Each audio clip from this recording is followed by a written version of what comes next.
ఏదైతే అమరావతి రాజధానికి పూర్తి చట్టబద్ధతతో పార్లమెంటులో అన్ని రాజకీయ పక్షాలు ఒక్క వైసీపీ మినహా అన్ని రాజకీయ పక్షాలు ఏకగ్రీవంగా ఆమోదించినటువంటి పునర్విభజన చట్ట సవరణ బిల్లు ఆమోదం పొందిన సందర్భంలో అమరావతి దాదాపు శాశ్వత రాజధానిగా ఆంధ్రప్రదేశ్కు కొనసాగుతున్న శుభతరుణంలో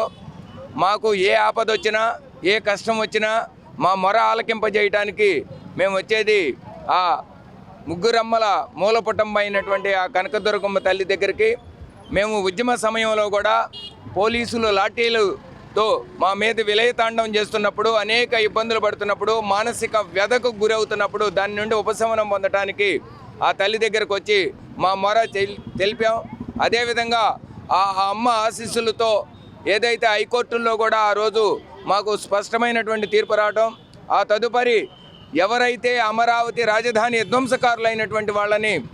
అక్కడ అధికారం నుంచి దిగేటట్లు చేయటం, ఆ తదుపరి అమరావతి రాజధానిని ఆంధ్రప్రదేశ్ అభివృద్ధికి తోడ్పడేటువంటి కూటమి ప్రభుత్వం అధికారంలో రావడం, ఇవన్నీ చేసినటువంటి ఆ అమ్మకి మరొక్కసారి అంటే సంతోష సమయంలో అయినా విజయం సమయంలో అయినా ఆ విజయాన్ని చేకూర్చినటువంటి ఆ కనకదుర్గమ్మ తల్లికి మొక్కులు సమర్పించుకోవటం ఆనవాయితీ. కాబట్టి ఈరోజు అమరావతి ఉద్యమకారులు, ముఖ్యంగా మహిళా మనులు ఆ యొక్క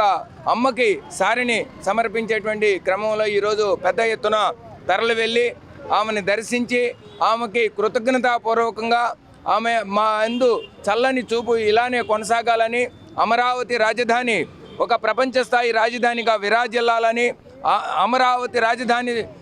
సత్వర అభివృద్ధి వలన ఈ రాష్ట్ర ప్రజలందరికీ మంచి ఉపాధి, ఉద్యోగ అవకాశాలు కల్పించబడాలని, విద్యా అవకాశాలు మెండుగా కల్పించబడాలని కోరుకుంటూ ఆ తల్లికి మరొకసారి మొక్కును సమర్పించడానికి ఈరోజు పెద్ద ఎత్తున అమరావతి రాజధాని ఐక్య కార్యాచరణ సమితి ఆధ్వర్యంలో మహిళలు అందరూ కూడా పెద్ద ఎత్తున ఈ యొక్క దుర్గమ్మ దర్శనానికి బయలుదేరడం జరిగింది. జై అమరావతి, జై హో ఆంధ్రప్రదేశ్.